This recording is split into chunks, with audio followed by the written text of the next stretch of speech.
Alright, so this is an interesting cast that we have here. This is not the usual video-making crew. We got Meti. It's a lie. It's a lie! We got Taco. I think I'm about as tall as Oma. Dude, I looked on the wiki, it turns out I'm actually as tall as Ryoma. No shit. Shut the fuck. Holy shit, he's 5'1", what the fuck? He is. Yeah, short. Kokichi's a little tiny dude. He's like a twink. Hey, still taller than me. He's as tall as Fuyuhiko, so they're like, yeah, just give him the same voice then. And then we have a special new guest, Pachiharu. I've been wanting to make a fucking video with you for the longest, but it's just never, like, the right topic, I guess, has never come up. Yeah, and, you know, schedules and all that. Yeah. So we have a nice crew assembled. We're gonna talk about, I would say he's my favorite V3 character. I would consider him the best Danganronpa character. Ooh, that's high really? praise. That is high praise. I think he just is... When I was getting into the series, like, I played the first one. Didn't really care too much about the second one. Then I watched a playthrough of V3, so I haven't actually experienced the game, but honestly, I don't think there's too much I missed not playing it. It's a visual novel kind of thing. Yeah. It's like, yeah. And I watched, like, some dude who goes through and does, like, everything, so... Like, I saw the entire game. And, he's, without a doubt, the light at the end of the tunnel for this series. I love everything about Kokichi. That's interesting. He's certainly entertaining. Yeah, absolutely. Like, even if you hate the guy, like, I kind of have the same philosophy with, like, Komaeda.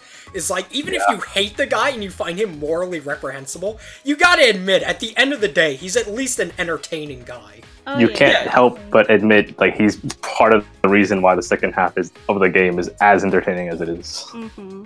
He has that sort of, like, Junko level of energy, like, where, like, you either hate or love Junko, but you have a strong emotion to her. She's not a character who you forget about, like some of the characters from half the cast of the other two games, where he just, like, he has this raw energy about him that just makes him unforgettable, and the shit he pulls in V3. Oh god. Oh, yeah. Like, he's like, he comes off as one of the smartest characters in the series, especially with the shit that he gets up to. Oh yeah, like, Oma is a remarkably intelligent guy. And he uses that intelligence to just fuck with everyone. Yeah. And instead of, like, he could solve all of the problems, probably. Yeah, like, something I think is really interesting about Oma's character is that, like, he's such a just naturally smart guy. It seems like he's always kind of got the mystery figured out before everybody else does, and he's just watching to see, like, are they gonna reach the same conclusion? He's not only watching to see it, I sometimes refer to him as, like, an antithesis to the series, where he actively goes into a case with basically the answer and throws fucking misdirections and hardballs at people for no other reason but to fuck with them. Yeah, he thinks it's funny, basically. Yeah, like, at the end of the day, he'll just solve the case if everything goes wrong and no one knows what they're talking about, because he knows the answer, but he wants to see everyone else get to that path, and it's just like, you are such a fucker. You could have been the main character and finished this game in, like, 3 seconds. Yeah. I mean, he's like... Yeah, go ahead. He's like half the reason why Chapter 2, like, not even counting 4 and 5, is as fucky as it is when he starts fucking around with those fucking... With those monopads, were they? Or whatever. Yeah. Yeah, he's such a little shit starter. But, like, it's cool when you then look more deeply into his character about why he's a shit starter, especially from, I think, Chapter 2 is the one... Is that the one where everyone gets their videos? Yeah. Yeah. Yeah. From that point on is when Kokichi, you start to understand his character more and more. Like, the first killing game, like, the first trial, that's, like, everyone's kind of getting in the baby steps, and then everyone starts developing. I mean, Kokichi's either in, like, oh, you act like the biggest fucking child I've seen in my life, or why are you so smart? I mean, he has. Why are you so small? Why are you so small? What the fuck is wrong with you? I like the idea of, like, Ryoma asking him that. Like, especially in Chapter 3 when he fucking makes you think there's 3 murders rather than 2. Like, you didn't have to do that. Why? Yeah, like, my heart skipped a beat when that motherfucker, like, was laying on the ground with the pink blood and shit. That's probably one of my hated favorite moments in the that. series. Did they ever do a fake out death like that beforehand, or is that? I don't think so. No. I'm pretty sure every time they've played the dramatic music and everything, like somebody they were dead. Yeah, like that's like such a fucking shitty thing to do because like people are dropping like flies during that fucking segment. Yeah, and then like you literally like get out of a room after examining some evidence and you just walk. It's like Kokichi's no, how, why? It's a lie, you fucker. Yeah, and it's like another thing is that every third trial, I'm pretty sure it's every third trial is double murder. So like him showing up and being like I'm dead was the perfect way to fuck with people. Well, the thing is about that scene is like he did indeed get injured, but then he also thinks, "Damn, I'm really hurt." But what's the way I can use this to fuck with people? Yeah, that was a good like. He's like, yeah, this blood's actually real though. I like bumped my head. That shit hurt. But I still wanted to fuck with you though. So I thought it was funny. So I guess like, what was your initial thoughts? Like, did anybody have any experience with Oma prior to like playing it or reading it that kind of made you develop a sense of what this guy was like? Oh, I could tell he was a little shit. The way everyone talked about him. Like, I could tell he's gonna pull some shit. You just see it in his face. I'd say for me, because I go to a lot of conventions and cosplay and all that stuff, I've seen a lot, and I mean a lot, of Kokichi cosplayers. And they're always running around and like causing havoc, being in character. You know, you know how Kokichi is. They're great at it. Faking their deaths, you know, on the convention floor. Automatically, I already had the idea, like, this guy's gonna be another, like, Nagito. For sure. And he kind of was, so. Yeah, I really didn't have very much exposure to what happens in V3, but I knew a tiny bit about Oma's kind of character. Like, I had seen sprites of him, like the ones crying and being really emotional, but luckily I never saw any of the scary ones. And I think that, like, I'm really glad I didn't, because my kind of understanding of him was he was going to be this really bratty, like, high-maintenance, like, high-energy kind of guy that was still kind of lovable in a way. Yeah. I know he has a really creepy one from later in the game, and then he has one that's just blackface. Oh yeah, like, some of them are really spooky. Oh yeah. He plays that villain really well. Almost too well in the case of Case 4. When I first heard about him, because I was kind of paying attention to V3 as it was being announced, and the fucking 3 protagonist announcements in a row. That shit was so wild when V3 was coming out, where they fucking kept tricking you into who's gonna be the protagonist. But when they announced Supreme Leader, fucking, that's his special talent, I was like, alright, this dude's either gonna be really fucking annoying and dies super early, or really good. And I'm glad it was the first. I'm glad it was the second half. So let's talk a little bit about my good friend Oma in the story. So like in the first chapter and like parts of the second one, like what did you think he was just kind of this innocuous, like he's a little bit of a shit starter, but it's like who cares kind of thing? I feel like he was probably. I think he was probably just feeling things out at first. Yeah. Like he was just seeing in what ways he can fuck around with things, because he wasn't really at the center of anything, but he was certainly like starting shit. Yeah, it was definitely very gradual. In the first chapter, he did like kind of fuck around a little bit with Kaede. Like he kind of disagreed with a good amount of the shit she said, but like just because he felt like it, rather than because he actually agreed or disagreed with anyone. Like when they tried to escape, he was like, "No, this is stupid." And then the next day was like, "Wow, why you guys bully her for that?" I almost expected him to have the Angie plot, where he almost starts a little like cult of personality, where people just like he's slowly turning people against each other just to see what's going on, because this is before like you get to really know him, and he seems like he's a bit of an antagonist because he's constantly telling like half-truths or full-on lies for no reason other than just the fun of it.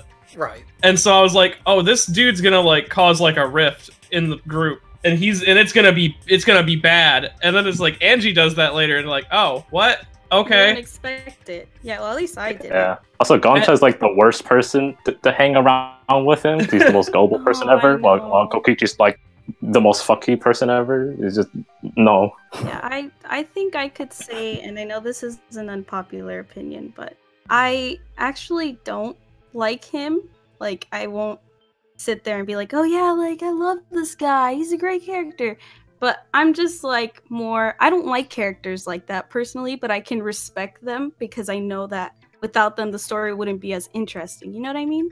Yeah, see, I think that we have kind of different philosophies about this guy, to where, like, for whatever reason, I don't know why this is, but I just love these shit starter characters in Danganronpa. like, I'm serious, like, Byakuya, Komaeda, and Oma are my favorite boys from each of the game, and every single one of them are the guys that are trying to fuck with things. They all had an interesting way, unique way of fucking with things. Byakuya yeah, it was all a little bit different about it.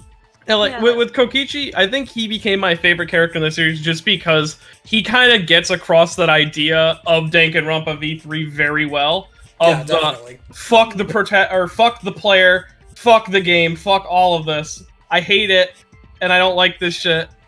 But but I gotta do it in a way that doesn't give away that I'm doing it.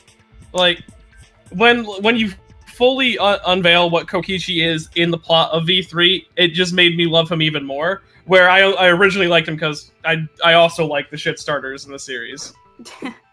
Yeah, like, you learn little bits more about the guy, and you develop this image less of this guy who's, like, this weird, like, almost power-hungry, just, like, chaotic force, and more of a guy who's making these very kind of calculated blows against the structure of the game. Because, like, you go into his room, and the motherfucker has just, like, an eraser board just filled with, like, the pictures of people, and he's got all the evidence, and he's got notes, and he's got design sketches, and it's like, not even Kirigiri had this kind of setup going on. He just stole, like, evidence from all the trials. Like, he stole fucking Rantaro's effigy. Like, why is that in here?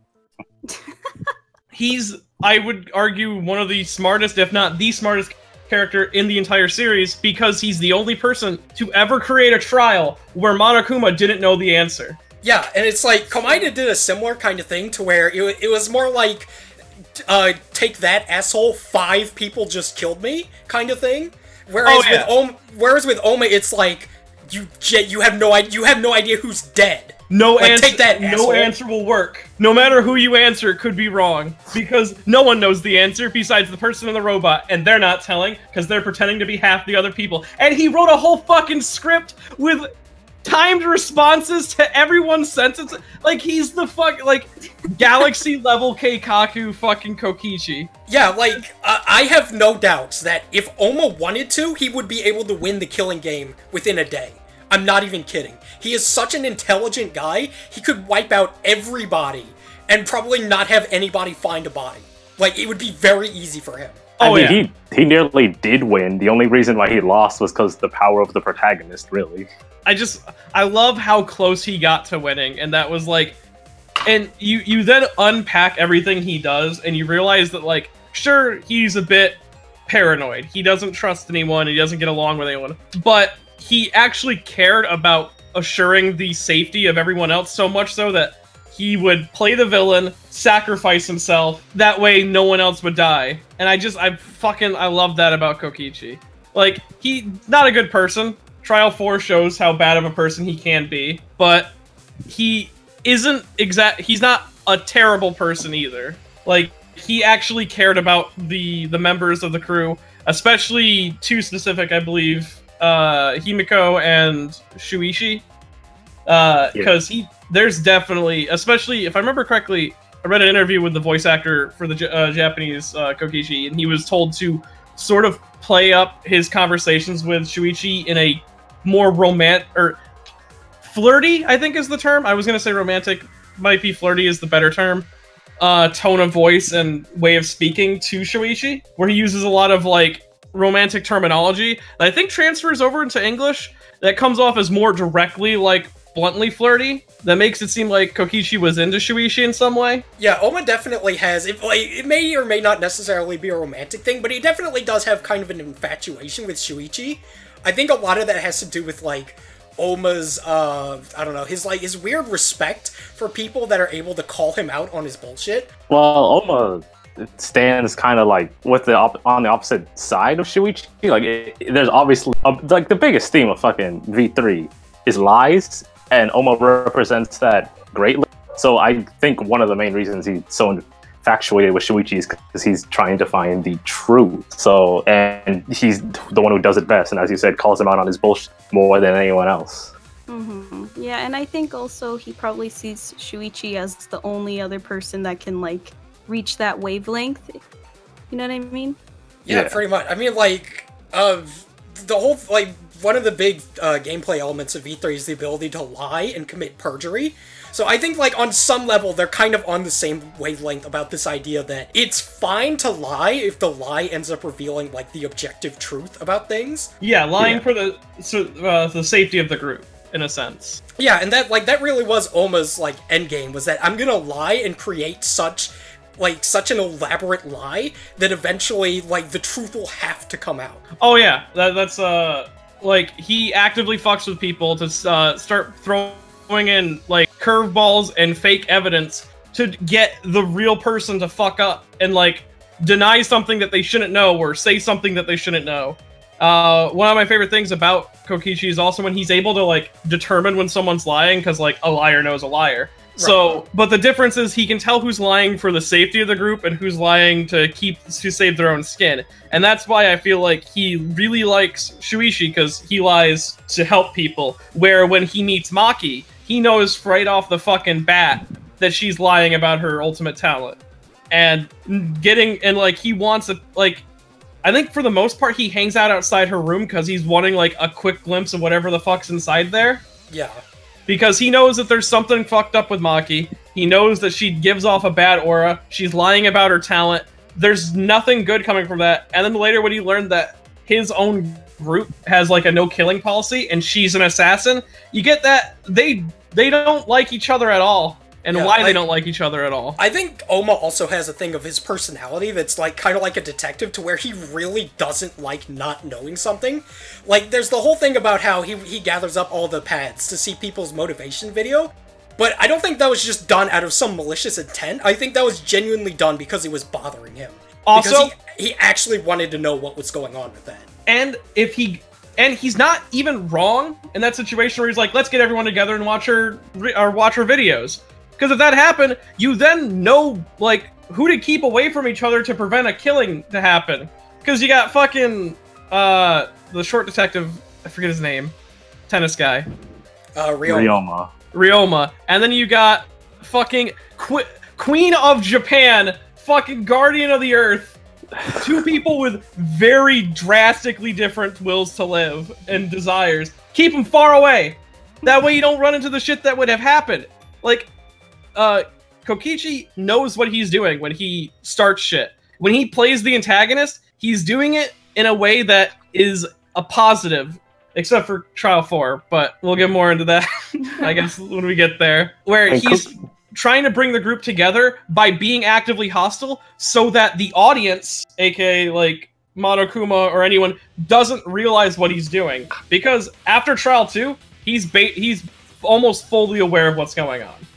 At least to the degree that Monokuma is doing shit for some sort of viewership. And that's, like, every trial after that is him, like, planting some sort of seed, some sort of deception to get Monokuma to slip up more and more to reveal what's the true plot of the game. I really like that about fucking Kokichi, especially, like, I keep bringing up Trial 4, but Trial 4 is, like, the best example of that, where he's like, what if we do this? And then you can throw in and then, like, he just throws in, like, and if Monokuma does some shit like that, then, like, it'll make the killing game more interesting. And Monokuma does it because Kokichi is basically breadcrumb leading him to the fucking, like, revealing the entire plot. It's great because you don't realize it at first until you examine him as a character. Yeah, it's, like, I think if I did another playthrough of V3, like, a lot of stuff that just seemed like just Oma advocating for chaos or just wanting to make things more interesting is actually, like, him very subtly trying to push the game towards his favor, to where, like, Monokuma and the Mastermind fuck something up, and then the validity of their own game is compromised. Oh yeah, I will say, Kokichi definitely felt a lot more. I certainly thought he was more psychotic early game than end game. I mean, sure, while, like, early in the game when he was just fucking around, he certainly felt more psychotic. But later in the game, like chapter 4 and 5, it almost felt like he was pretending to be psychotic, like the way he was playing up a villain role. Oh yeah, definitely. I believe that's the intention, especially that's his whole scheme. From 4 on. 4 is when he makes the realization that, like, oh, I went too far being the villain and I can't go back. I have to now, like, crank what was at like a 5 to an 11. Yeah, and that's like, when he does the Agent of Chaos shit and like reveals himself as the true fucking what's it called? Mastermind. Yeah, because I think the most honest Kokichi's ever been like in the game was Trial 4, specifically when you see him like actually get angry about about how like annoyed everyone is that he keeps lying, and he just goes on a huge rant about how lying isn't all inherently bad, and he's for once like tells the truth and nothing but the truth. Oh yeah, I think Trial 4 is also another great example of during that trial when he's getting fucking angry at Gunta for not like defending himself, because as he's just sitting there and taking it and accepting what's going on, Kokichi's realizing like, this is my fault, and if he doesn't defend himself, then that means I made him do the killing, and I'm gonna feel terrible about that. And it just keeps going and going, and that's why he's getting angrier and angrier as that case is going on, because he's starting to realize like he fucked up for the first time, and he got 2 people unnecessarily killed when his entire goal is to get as many people out alive as possible. Because a game where you're forced to play is not a game anyone wants to do. Yeah, like Oma has this whole thing where like throughout the most of the game, he's like, yeah, this is great. I'm having a lot of fun. Like this is an enjoyable game. But like in chapter 5, he's talking to Kaito and he's like, yeah, this actually sucks and I hate it. I hate the killing game. It's no fun at all. I have to pretend to enjoy it so that the fucking viewership doesn't get me killed. Yeah, also I think he had to just lie to himself to like keep himself going. Oh yeah, he's definitely like almost a case of a fucking, what's it called? Compulsive liar and a pathological liar. Yeah. I mean, what he did in chapter 4 was real scummy, but in the end, like, he was going to be killed by Miyu. So he probably felt like it was something he had to do, even if it Miyu was trying to kill his ass. Oh yeah, he also the way he sets it up is he wants he kind of pushes Gunta in the direction that makes it like, hey, you should do this, and when you do it, it's you chose to do this, but because the fucking memory thing got swapped, Gunta doesn't remember any of that. And so he honestly doesn't believe that he would have done it. And that makes fucking Kokichi angry, because he's the one who he's the person who pushed that snowball down the hill. And fucked everything up. Well, Gunta in the end did make the choice himself, even if Kokichi manipulated him into, like, using the light. Gunta makes the choice, but because he fucks up the memory thing in the VR rig, because his was backwards if I remember correctly. Yeah. He doesn't remember making that active decision. Yeah, I believe Kokichi, as he was setting it up, is like, if this goes through and I die, then Mew can it's likely that Mew will get away with the trial and shit. Everyone else will die, and then she'll go out into the world that is a wasteland. So it's basically all set up from the game, and it's better to kill her now and sacrifice yourself to let us live in this peaceful land than have one person go out into the wasteland. I believe was his logic. Actually, speaking of, how did you guys feel when you like saw when Kokichi like came up and showed you what the outside world felt like? Because that felt like a chapter 6 twist in a chapter prior, and that fucked me up. Yeah, that shit was weird. That's when I started like thinking about the games more, and I'm like, is this turning into like Zero Escape level nonsense? Because like we were already at like that level, and then luckily like the big V3 reveal helped me understand the series more and help me recontextualize the whole thing and be like, wow, this is a fantastic game. Holy shit. This game knows exactly what it wanted to do, and I really hope we never get another Danganronpa game, because this is the perfect fucking capstone. I don't think they can top it, to be honest. Yeah, like even an attempt is like feels like sacrilege to me, because it's like the game has already admitted it's fiction. Like, what do you go from there? God, though, like, it would be kind of fun to see them do those titles that they showed, like the fucking, like, Dragon Quest, Persona 5 Danganronpa. Yo, I want to play Danganronpa 35. Where's that one? I heard that one was good. Danganronpa 35 looks fucking gross. Yeah, I super enjoyed Kokichi, because while being an because I view him sort of as the V3 character, and V3 itself is an antithesis to the series, he comes off as the perfect, like, example of what is the most anti-Danganronpa character while being the most Danganronpa character. and he's just like that perfect balance. Yeah, I feel like I enjoyed him more than Komeda, and I know that's your thing, that's your jam, Fither, but I don't know. I feel like Kokichi was more enjoyable for me. Yeah, I kind of like them for different reasons. Like, Komeda and Oma are very similar kind of, like, characters just in terms of their role, but I think the philosophy is very, very different. I think the difference is also just the meta-narrative of Kokichi versus the in-universe narrative of Komeda. Is that how it's pronounced? Yeah. Mm-hmm. Yeah, like, Komeda fits within the universe, and he's a good fucking, like, twist character and all that for Danganronpa. If you view Danganronpa as an actual universe with an existing, like, lore and society and not fiction versus the literal character that is placed into the person that is Kokichi for Danganronpa 53. Also, Kokichi managed to make me empathize with him a bit more than Nagito. I can't exactly say I could empathize with Nagito a little. Yeah, like, something that I've spent a while just kind of watching, like, Danganronpa death execution, like, reaction videos, just because I like to see, especially with Komeda, I find that there's only two kinds of people in this universe. There are the people that are like, oh my god, what happened to you? And the people that go, yes, yeah!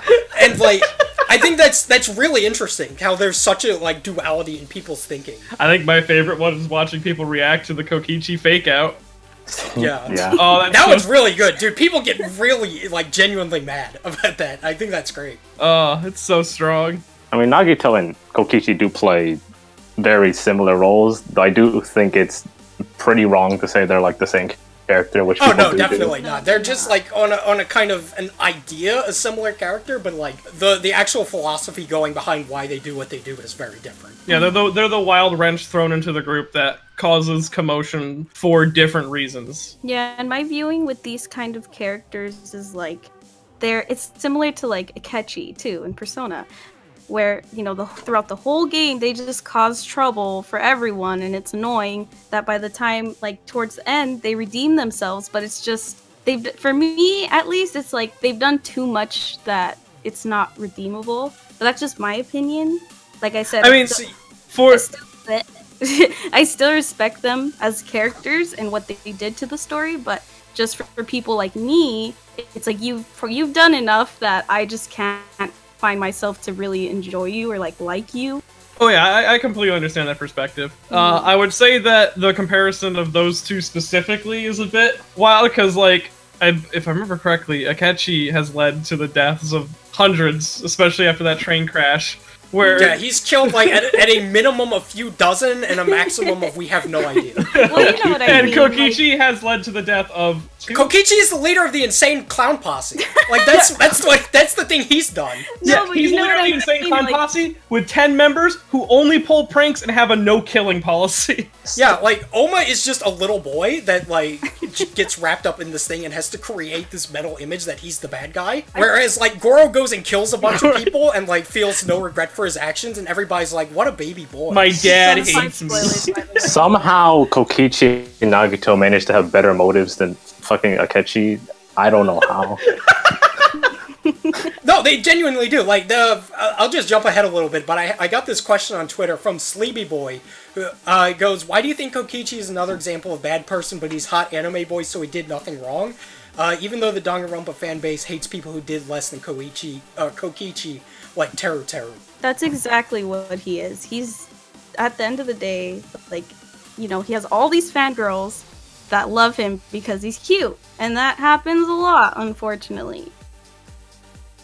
I would argue, though, that, like, versus characters who are like that, again, Akechi's the perfect, like, counter to this. Akechi is a scumbag, and he's garbage person. And people love him because he's light Yagami. Where Kokichi is a bit of a shitter. Like, he'd be he's the type of person who puts your hand in water while you're sleeping, so you pee the bed. Like, but that's the extent of what he'll go to. Like, sure, Trial 4, he goes a bit too far because he's playing that antagonist as to get Monokuma to give up the goat. He's crossed a line at that point, and he has to just continue down that path, and that's why I think that his heroic sacrifice is way more justified and way more heroic, in a sense, because I'll refer to it as one, versus the fucking, I'll fight my I'll fight myself and the fucking, or the representation of myself in my dad's mind. This wall will close, there'll be a gunshot, and you'll not hear from me ever again until Royal. The thing for me is I can have a lot more respect just as like both as characters and as people in Danganronpa for like Oma or Komaeda, because there's an intelligence to everything they do, and there's a greater goal they're kind of working towards. Like with Oma, he's trying to reveal that this entire game is a sham, and Komaeda is trying to reveal the traitor, you know. Oh yeah. Whereas with Goro, there's no underlying logic to the scheme, right? Mm-hmm. Well, the logic is I hate my dad. I hate my dad, so I'm gonna kill people for my dad, and that'll show him. And then I'll get so strong that I can overpower my father. I'm gonna kill my dad, even though he rules the country. But first, I gotta help him rule the country before I can do that. But it's like, I think I need to build up my dad so I can then dethrone him. Yeah, the bigger he is, the harder he's gonna fall. That would be like if Oma spent the entire game unironically helping Monokuma, just because he thinks it would be funnier if like he killed him after all of his friends are dead. Like that's essentially what it would have been like. Well, the thing is that why I compared the two, it's not so much of what they did, because obviously, you know, Kokichi's not this massive killer. Oh yeah. But it's more that they're like the antagonist to the story. Right. And yeah, I definitely get like, that comparison. I only bring up the comparison as much as I did because it's a great example of that one question where it's just like, oh, he's a soft boy, he's rat boy, my precious rat boy, but it's just like, Kokichi is actually a human, where I would consider Akechi sort of a slime in the shape of a human. Pretty much. See, I have this theory. I've called this many different names. I'll call it the, what do I want to call it today? We'll call it the Goro theory. The Goro theory. The Goro theorem, where it is possible for a character to make so little sense that it is possible to extrapolate from that character more information depth than what actually exists, right? Oh, yeah. Yeah. I mean, Goro tried to actually justify himself while Kokichi didn't try to justify anything he did, and I'd still be like, yeah, I'd side with Kokichi over Goro. I'd hang out with Kokichi. He seems like he'd be fun at parties. Yeah, dude, Kokichi's fun. He talks about Ultimate Survivor Kaiji and Yu-Gi-Oh! And he's a fun guy. He's a little spooky. And then he gives you his underwear. Yeah, but it's like, at most, you're gonna wake up with a Sharpie on your face that says faggot. Like, that's the worst that's gonna happen. Yeah, all Goro's gonna be like this, man, I hate my dad. I hate my dad. I might kill you if my daddy wants me to. But we'll see. It's just the logic that I hate a lot, and I see it a lot, is that, oh yeah, like, these characters did nothing wrong. And it's mostly, obviously, because they're hot. Or they're attractive. Right, yeah, absolutely. Oh, yeah. Like, if Goro was just this ugly, disgusting thing, he would have no fangirls, and like if he looked like fucking I almost called him Kubo. Like, imagine if he looked like like if he looked like Kubo, or if he looked like fucking Kaneshiro, everybody would be like, what a bad person. Exactly. But like, let's just for an instant say we live in Universe 6, and Teru and Oma have switched bodies. I would still be like, yeah, you know what, Teru, I enjoyed you as a character, and your motivation made sense, even if you are a weird-looking fat guy. Dude, if Teru had like Kokichi level fucking Keikakus, and that would make that game so fucking strong. Yeah. Oh my god. That's part of why I like Ryoma so much, because he's just this weird looking guy, but he's also like I've seen shit. I've killed people. It's like, okay, I've killed people with a tennis I've racket. killed people. I have no reason to live, and I'm 3 feet tall. He just like dies, and that's the end of it, which sucks. Yeah, it's like really sad. Yeah, you notice how in the first trial they have a fucking stool for Ryoma to stand on? Ryoma will be like, kill me 2B. Right, so what were we talking about? Every time Goro gets mentioned, I feel a compulsive need to just go on a rant about it. But like, I guess that's like the grand difference between the two, is that like I can talk about Oma for like hours and hours and be like, there is depth to this character and his actions make sense. But every time I think about Goro, I just have more questions. Don't worry, they'll all be solved in Persona 5 Royal. I hope so. I think it's like beyond the point of no return, but it's like whatever, just give it a shot. I also, real quick, can I just bring this up? I don't understand how like Futaba and Haru can like breathe the same air as him towards him. I wouldn't. I wouldn't either. I wouldn't look at him as a Haru's the friend. first person to like be like, I sympathize. Do you? God, I don't like. Goro makes me upset. Yeah, let's just think about Oma. Oma makes me happy. I get a big smile on my face thinking about the time he punked us with the whole I'm dead thing. If Akechi faked his death, I would be mad that And he survived. popped back up, I would have been like, why? Why'd you do that? Don't get my hopes up. Don't get my hopes up. It's like fucking Hawkeye in Endgame. It's like, don't do that. Don't Don't get my hopes up. Don't give me hope. Don't give me hope. Oh, we haven't talked about his relationship with like Miyu and Kaito. Yeah, that too. Oh yeah. Yeah, Oma has a lot of interesting relationships with everybody because most of them are just a tiny bit different. I think he had like out of all the people, I think Gonto was the one he was the least mean to, and I feel like part of that is almost because that was boring. Because Gonta's not the smartest guy in the world, You can't so like, fuck with Gonta. like you tell him, Gonta, I just saw a unicorn outside. Gonta, like, where unicorn? It's like there's nothing fun about that for him. Yeah, I think the person that he gets the most satisfaction out of messing with is obviously Shuichi, obviously Kaito, because they are distinct. They are polar opposite people. But definitely Miyu is probably one of his favorite people to fuck with. Every interaction with them is gold. Wait, like, but what about Kibo? Filthy cum dumpster. Oh yeah, he does fuck with Kibo a lot. Yeah. Well, I'm sure him fucking with Kibo and Miyu was just him having fun, while when he fucked with Shuichi, it's because he can like kind of see where Shuichi's coming from. Oh yeah, but while him Shuichi fucking with Kaito was like, I don't agree with anything you say. You're too like narrow-minded. Your blind optimism isn't going to get us anywhere, you know. And I love that those two are the just figureheads slamming against each other the entire game, always arguing about like fucking Kaito calls Kokichi naive, and that really gets to him. And then you get to the end of the game where the two people who have the least amount of respect for each other work together to almost solve the killing game and create an impossible situation. Yeah, that was a nice twist. I think that's like one of my favorite things about the Kaito Koichi back and forth is just like it builds up to this strong finale where these two characters get over their differences to save the crew because they both realize that they have the same goal with different methods of getting to it. Yeah, and like towards the very end in like chapter 5 when you find out what actually happened is like that's pretty much the only time where it seems like Oma really gives up the whole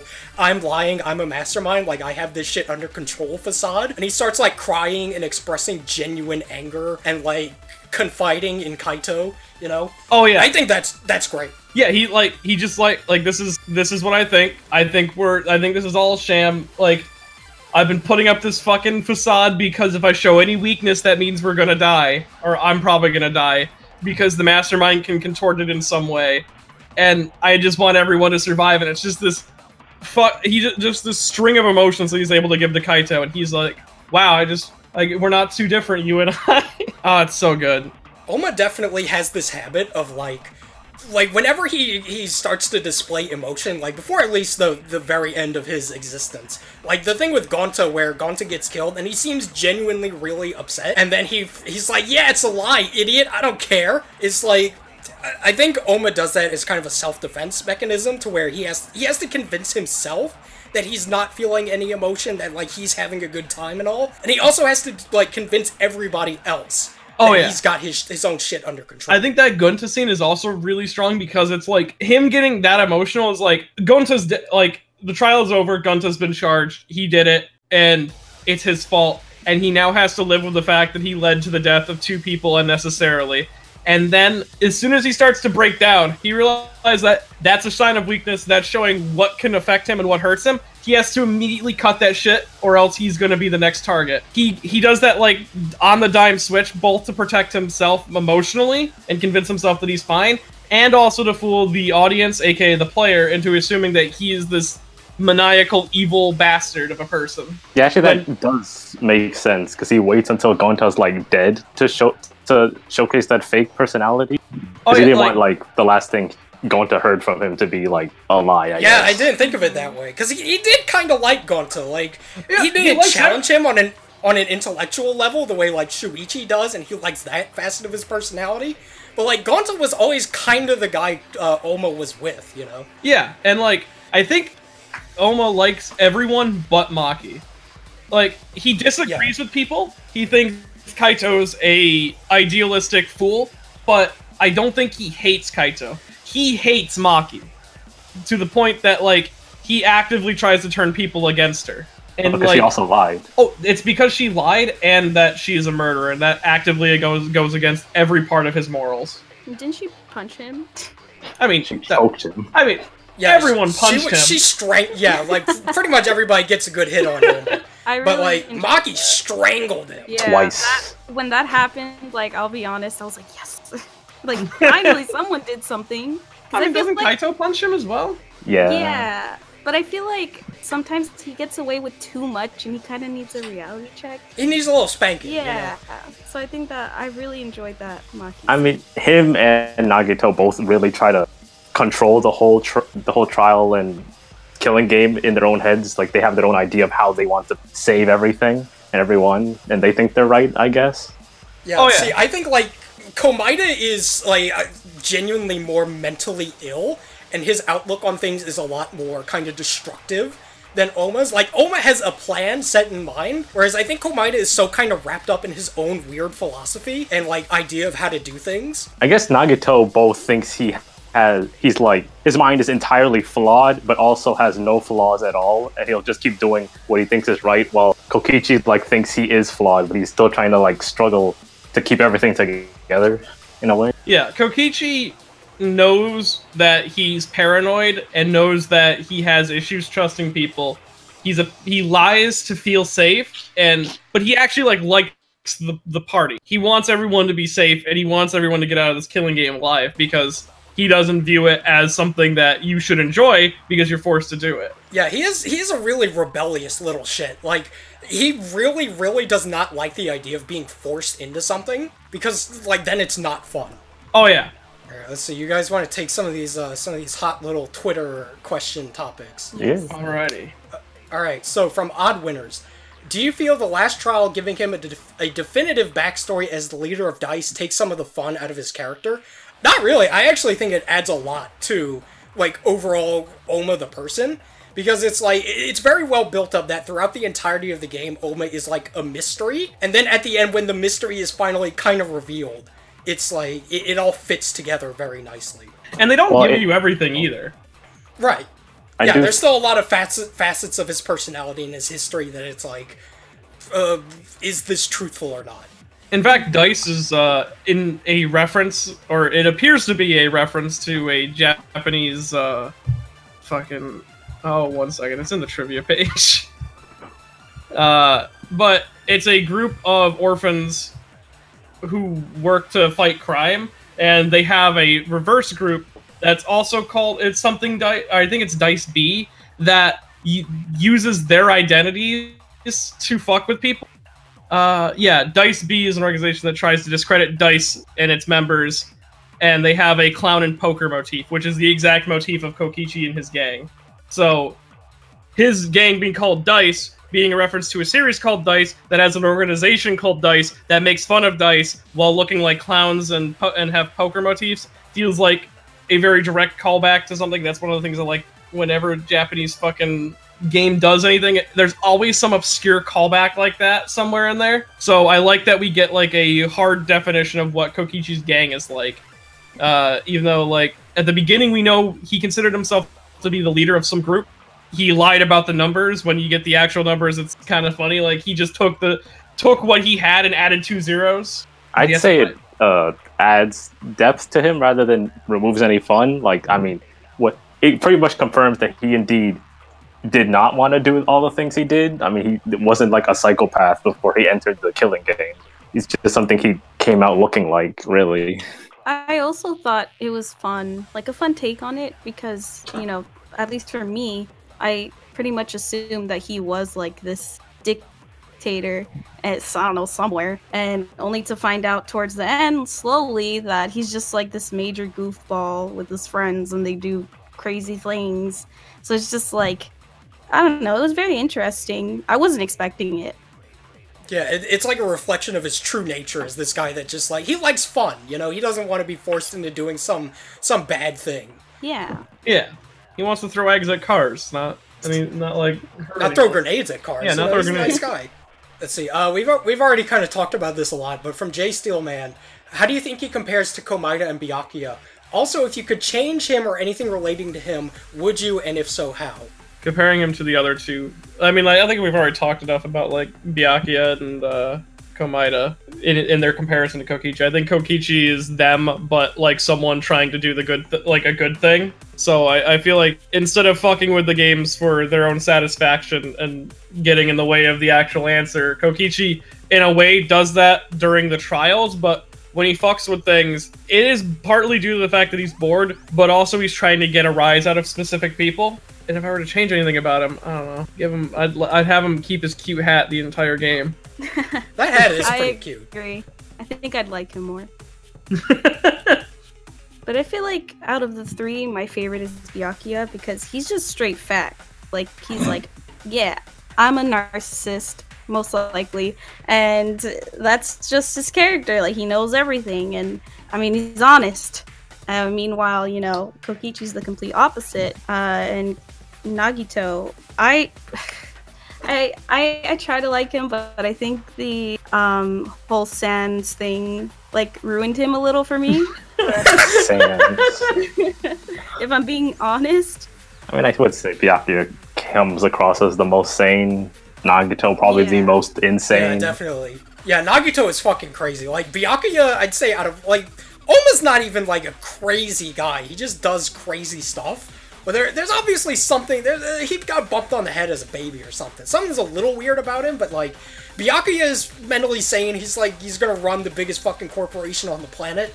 Like, Komaeda, like, actually needs to be in a mental hospital. Komaeda has very deep issues. I think the reason that, like, I prefer Kokichi to someone like Byakuya is because he is sane. So when he's fucking with people for the sole purpose of fucking with them, it doesn't come off in the same kind of goofy, like, whoopee cushion shenanigans that Kokichi's doing. It comes off as an arrogant prick dickhead who I don't like very much.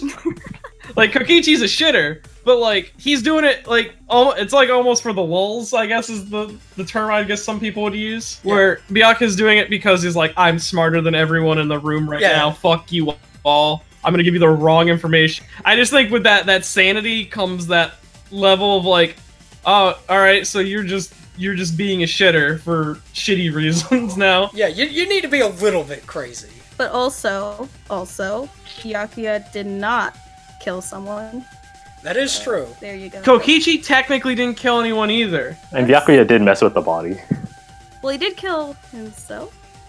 I mean, does that count? Technically, and it also technically, Kaito counts as the killer because he hit the button. Because the press wouldn't crush a person unless you held the button. So he kind of killed himself, but he was already gonna die anyways. Willingly martyred himself and then wrote out an entire fucking 1,000-page script that Kaito had to read. As for me, when I change, I think Oma is one of the very few characters, just, like, from anything that I'm like, I try to think, is there any way to improve this guy? Or, like, is there something I would change about him? I really wouldn't.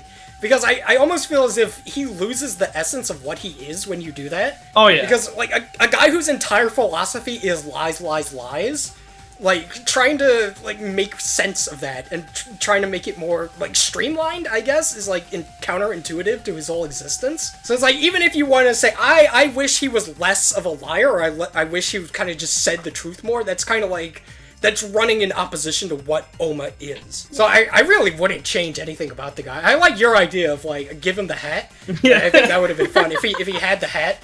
Oh yeah, the only thing I can think that I could possibly change about him is part of his character design, and that's it. Because, like, if you touch his personality, you have a chance of just completely ruining it, because he is V3, in a sense. Yeah, I agree. I don't, even though, like, I'm not the biggest fan, I wouldn't change him.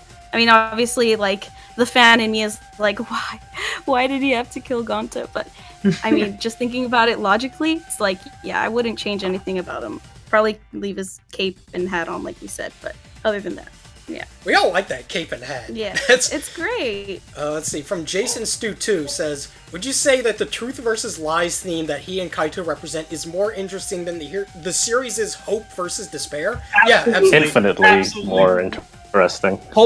The fact that V3 takes hope versus despair and just spits in its face the entire fucking last trial is it's such a cathartic, like, I felt so good, like, listening to those segments going on, because it's like, hope versus despair is one of the most annoying parts of Danganronpa. It's one of the things about the series that I found the most annoying, and then just see them take that, twist on its head, and give a much more interesting dynamic for a trial-based gameplay. Learning to tell the truth and learning to tell lies is way more interesting in a trial than the magic screaming hope at the fucking giant simulation lady until she no longer does the despair anymore. Yeah, we've had that for the past 2 games, so it was nice seeing something different for change. It was nice Kodaka realized, yeah, that's kind of trash, let's not do that. Yeah. Like, I think that it's a little bit less of a problem than some people make it out to be, because, like, Danganronpa 1 definitely is the hope is good, despair is bad thing, but then, like, in Danganronpa 2, they do kind of fuck with it by having Komaida's, like, really weird, sick, twisted concept of hope that's, like, so fucking close to just being crazy anarchy nonsense shit. Listen, you gotta be evil so that the good comes out. Yeah, you gotta beat the shit out of somebody so that their wounds can heal. But then like, V3 is like, yeah, hope and despair is, like, actually just stupid. And I think that's, like, that's weirdly really meta, and, like, I have a lot of respect for that.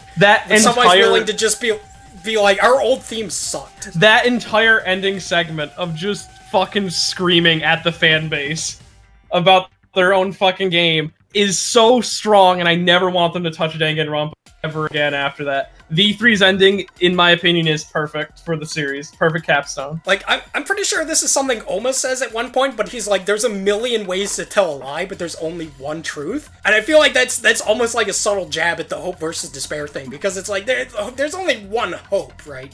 And hope is like an objectively good force. Whereas, like, you could have a million different lies. Like, that just, like, from a thematic, like, philosophical, just, like, as an idea, a lie is so much more interesting than, like, hope, you know? Yeah, and a lie isn't also inherently evil like despair would be. Right.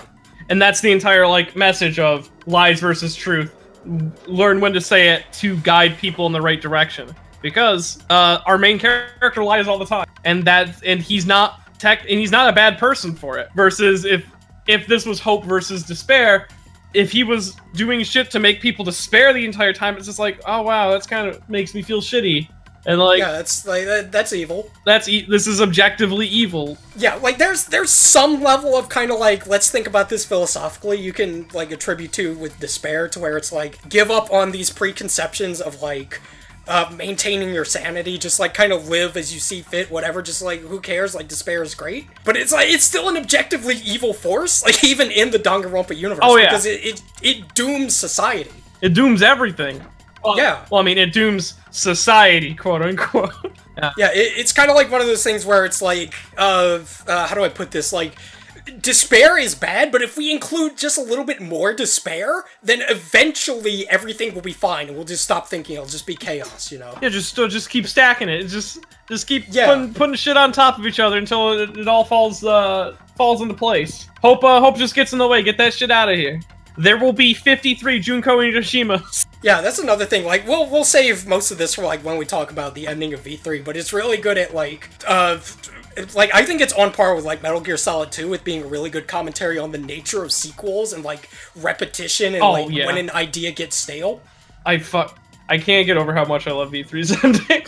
Yeah, it's really good. Like, I'll just stop talking about it. Yeah, we'll save it for when we do. When you do the video on that. Yeah, but yes, I would definitely say that, like, truth versus lies is a lot more interesting of an idea than hope versus despair. Because it really does amount to hope good, despair bad, at, like, the absolute end of the day. But, like, you can talk about, is it okay to lie, like, all day long? Yeah, you can be a good liar like Shuichi, or a bad liar like Kokichi. Yeah. And here we have another fucking Komaeda. This is like the most popular topic of all time, is like talking about Komaeda, Byakuya, and Oma in the same sentence. Compared to Nagito and Byakuya, who's the best antagonist in the Danganronpa series overall? I'm pretty sure I know Meti's answer at least. I mean, I know I think about this. I know I like those three way more than I like Junko anyway, but I don't know, really. As enjoyable, I think fucking Kokichi's the most enjoyable antagonist, quote unquote, but most hateable is Byakuya. And Komaeda exists. That's so crazy because it's like he dances there with about Kanye West with Sam. Actually, I'll add to the question: who had the better chapter 5, Nagito or Komaeda? Oh my god, Komaeda or Kokichi? Oh, Kokichi. Really? Kokichi's I can't get over how much I enjoy his trial because he builds it in such a way that everyone is confused, including the person who's supposed to be running the game. He figures out a way to ruin the killing game for everyone. I do love Kokichi's trial, but I honestly think the absolute lengths Nagito goes to like harm himself just to everybody else, and then in the end there's not even like a clear way to find out who did, is just a bit more interesting in my opinion. Yeah, I'd have to agree more with Taco because that really shocked me when, like, I can sit here and just like egg on about Komaeda all day, but he's a fucking genius when it comes down to it. Like that what he did in that case was so smart and like big brain. I was like, damn. Yeah, like as for me, like I really can't pick. Like if we're just talking about which trial I like more, they're both conceptually really similar. Like I genuinely can't decide between the two of them. Like the main idea of like chapter 5 for each game is a unsolvable murder, and they both do it. I mean, all three of them did it, but like number 5 didn't do it as well because all they did was just throw. And all they did was have a trial that didn't have enough answers because Monokuma hid them, rather than a trial where you have all the answers. It's just too impossible to fucking find out. And they're both like really good at doing that. Yeah, I don't know. It really is. I cannot pick between which trial I like more. I think that like Danganronpa V3s has some more interesting kind of thematic and like narrative sort of stuff going on about like the nature of lies and like. And trying to exploit the flaw in the killing game. And you actively deconstruct what would, in fact, save the crew. Because the point of Kokichi's plan in V3's Trial 5 is to create a mystery that no one understands, no one's enjoying, nothing about it's great, and he has responses for everyone planned out. He's out of the game himself. He does the one thing that he didn't want to do. He didn't want to die. He was protecting himself the entire game, gives himself up for that, all for the sole purpose of ruining the killing game, and then you break that because you figure it out. And it's heartbreaking, and what leads to my favorite, like, where Shuichi's just, which leads to the ending, where Shuichi's like, fuck it. This is fucking stupid. Like, we almost had it, and now it's gone. Yeah, see, like, let's just say we lived in a theoretical universe where Danganronpa 2 didn't exist. I feel like this is a weird analogy because it's like, say, okay, if one thing didn't exist, I would like the thing that didn't exist. But, like, I just had so much of an investment in Komaeda's story and seeing how much of a crazy fucking insane nutball he was, that, like, I feel like my attachment to him sort of, like, desensitized me to the absolute insanity and madness of Oma's own plan. Because Komaeda's is, like, insane smart, where, Kokichi's is like, this is a level of fuckery that is nearly impossible for anyone to discern because it takes the hiding evidence element and the who did the killing, or who's dead, actually, not even who did the killing, because who's alive is the one who did the killing. So it's who's actually dead, who's in the robot, combines them together into one trial that is all about misdirection and lying and completely ruining, or playing off the final ending, which is completely ruining the killing game. To the point that Monokuma has no fucking clue what's going on. Yeah. No one knows what the fuck is going on.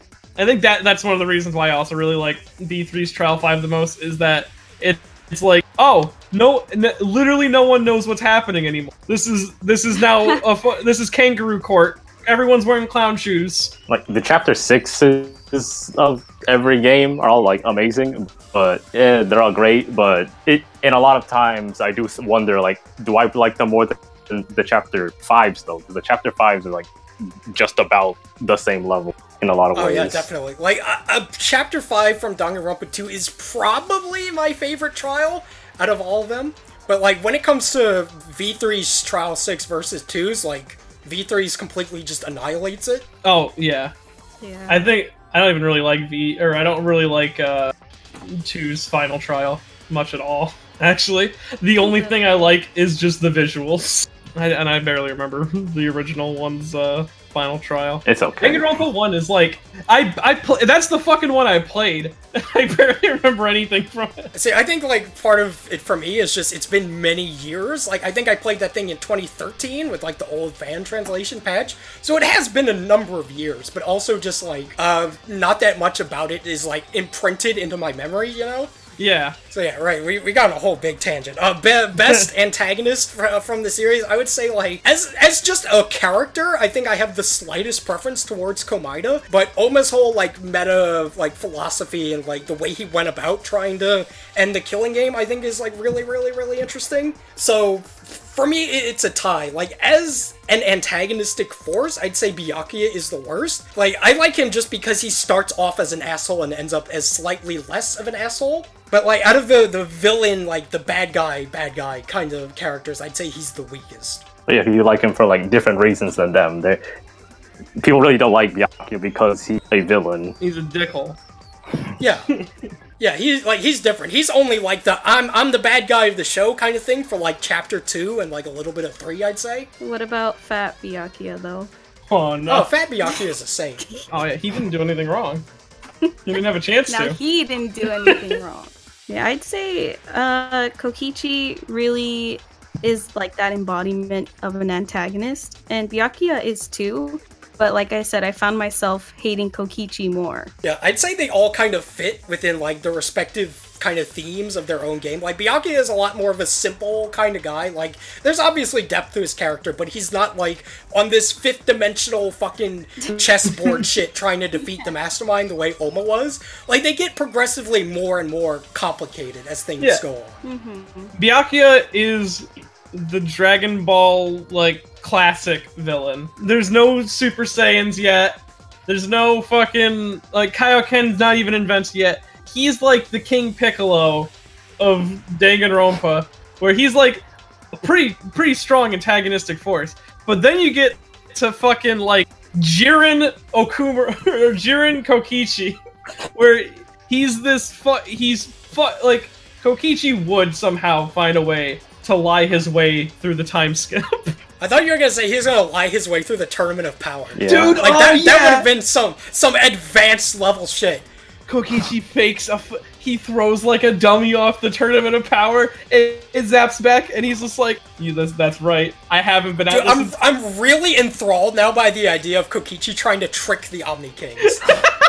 I think that's really fascinating. Kokichi lying dead, like Yamcha in a fucking crater, and they're like, "Oh my god, he's dead." It's a lie.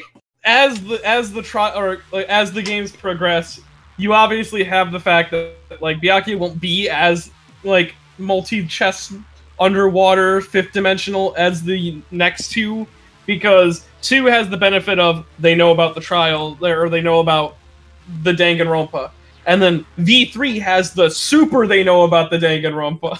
They know about it so much that it's meta and breaking the universe. Yeah, that's a good way to think about it, is that, like, Byakuya is, like, the standard kind of guy, and then Komaeda is, like, the antithesis of the concept of the first game, and then fucking Oma is the antithesis to the concept of Danganronpa. It's like, they elevate in terms of how bad they want to fuck with their own reality. Yeah. It's like a fucking picture of, like, Joke, messing with the killing game, Woke, messing with the fiction. Joke messing with the trial, Woke messing with the killing game, Wired messing with the entirety of the universe. The Danganronpa games definitely actually manage to be better with each entry that comes in. Somehow, not a lot of like series can say that they got better with each game. Though I think like Kodaka definitely got like became a way stronger writer with every game. And you could definitely see that with everything that got added, as well as, you know, the progression from Byakuya to Kokichi. Yeah, I'd say Kodaka is like, I did a little bit of research into the man for this video on distrust that I made, which is like the Danganronpa prototype. And I think the guy has a real, just genuine dislike of kind of conventionality, because like Distrust was originally a much darker kind of game, and from the interviews we have about it, he just seemed dissatisfied with making something boring, right? So it seems like for every Danganronpa, he was like, he got bored of his previous creation and wanted to fuck with it. Until eventually it culminated into V3, where he just developed this hatred of the concept of the fans and the concept of the thing he created. It's so fucking good. Yeah, it's really impressive how he managed. Like, not a lot of people can do that. How he managed to like make each game better than the last. That was really impressive. Yeah, like, I still have just the slightest preference towards 2, just because I think I like the cast more overall. But, like, V3, I would say as just, like, how do I put this? As, like, a creation is better. Just from, like, the totality of the characters and the trials and the themes of it. Yeah, where I would argue, I think V3 is great in just all regards, where I think the cast, the main character, and all the twists are the best in the series has seen. But I can understand, like, if you like a cast more, then you're just gonna like that game more. Because that's what Danganronpa is. It's the cast and, like, the story being told. But V3 has a meta-narrative, and like, the characters in that meta-narrative, I think it's possibly one of the best, like, trial-based visual novels. At least, it is what I would actually consider a deconstruction of its own fucking series. Yeah, like, as much as that word gets thrown around and nobody has any idea what it means anymore, like, it's like... It tears down everything that it created, and it's great. Yeah, I guess to cap it off, like, Oma kind of is the ultimate reflection of that, to where he's the guy on the inside working to tear it down, you know? Oh, yeah. Whereas Kodaka was the guy from the outside trying to tear down his own creation. It was like they were working in tandem. I wonder, are they the same person? They may be the same guy. It's very possible. Kokichi made his own game, where he put himself in the game and made himself the smartest person in the entire series. I don't know. I've never seen the two in the same place. That's true. That's I never thought about that, right? How many people developed Danganronpa? 10! Oh my god! Alright, so, any last nice thoughts and, you know, respect you want to give to our boy Oma? He has nice clothes. His clothes are really nice. We can all agree on that. He has a killer design, yeah. He might have a crush on Himiko. I'm not sure. Yeah, I remember reading up on that forever ago, and like, I kind of saw it because the way they interact is kind of like very, because he comes off as very childish in nature. Well, they are both ants. Yeah, they are really fucking short, and I mean, and I do kind of like the play on the fact that she keeps talking about her magic and her magical abilities when what she's really good at is stage magic, but she pretends that it's real magic, which is telling a lie, which Kokichi probably thinks is just the most precious thing possible. Oh my god, you're lying for such unnecessary reasons. Oh, that's so adorable. Yeah, like, even if, like, let's just say it probably is a lie, I think it's a very intentional lie on his part to put up this kind of face of, like, attraction and sort of flirting, because he's, like, the ultimate manipulator of knowing how to fuck with people's very specific things they don't like. Like, with Kibo, he always points out how he's a robot, and like, man, do you even have feelings and stuff? Or a peep. And Himiko is very, very shy and kind of like has self-esteem issues about like her size and everything. So I think that like Oma going and and messing with her in a romantic sense is very intentional on his part. Oh yeah, and it's also a nice way, because when he makes fun of Kibo for being a robot, or he bullies specific people, he's doing it in a sense that kind of brings them out as humans. Like, so there's no, like, the group gets closer the more they hate Koichi or Kokichi. Kibo starts to feel more like a human. Fucking Himiko becomes more like forward with her personality and defending her beliefs. Miu gets turned on whenever Kokichi fucking completely decimates her with words. And I also like that his name is a fun little joke on because I believe it's King Horse, which is like this mighty, majestic stallion, and Small Luck, which plays off the fact that he builds him up as this grandiose, big mastermind of a dude when he's actually like this 5'1" little fucking loser who likes to pull. Like, it's a strong little, like, I love Japanese naming themes, and Kokichi plays off that very well. Yeah, our names, like, suck in comparison to the Japanese names. I mean, hey, you gotta look deep into it. And then throw some lies in there. Lies spice up everyone's life. So, Meti and I'd say we're like, to cap it off, we're on the same wavelength. Like, Oma he's at least my favorite V3 character. He's like, I would say top 5 at the bare minimum. Favorite Danganronpa characters, period. Oh yeah, and he's my absolute favorite character in the entire series. What about you, Taco? Are you a part of the Oma train, or are you kind of off to the side on the whole Oma thing? He's certainly top 5, but like I could tell, like those type of characters are written not as much for me. But he is great. But like, I mean, I'm certainly a sucker for more so the Kaito types. Yes. I mean, it's not the most interesting, but it's like, I don't know. I find that endearing in a way. But Kokichi, I can't deny how like entertaining he is. So yeah, he's like top 5, top 3. And what about you, Alexa? Well, I mean, you already know how I feel about Kokichi. Right. Like, he's a little shit, but I can respect the little guy. Yeah.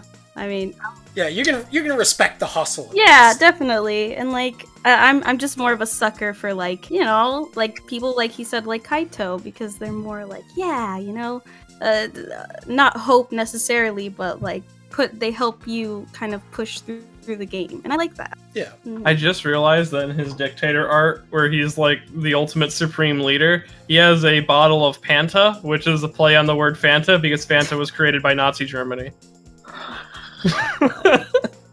That's really fun. That's a small detail. Holy shit. Yeah, that's some obscure shit. Like, I knew he was holding the bottle of Fanta. It didn't really, like, it didn't register in my mind the Nazi connection. And then you look at his hat and you go, oh shit, why did I register that?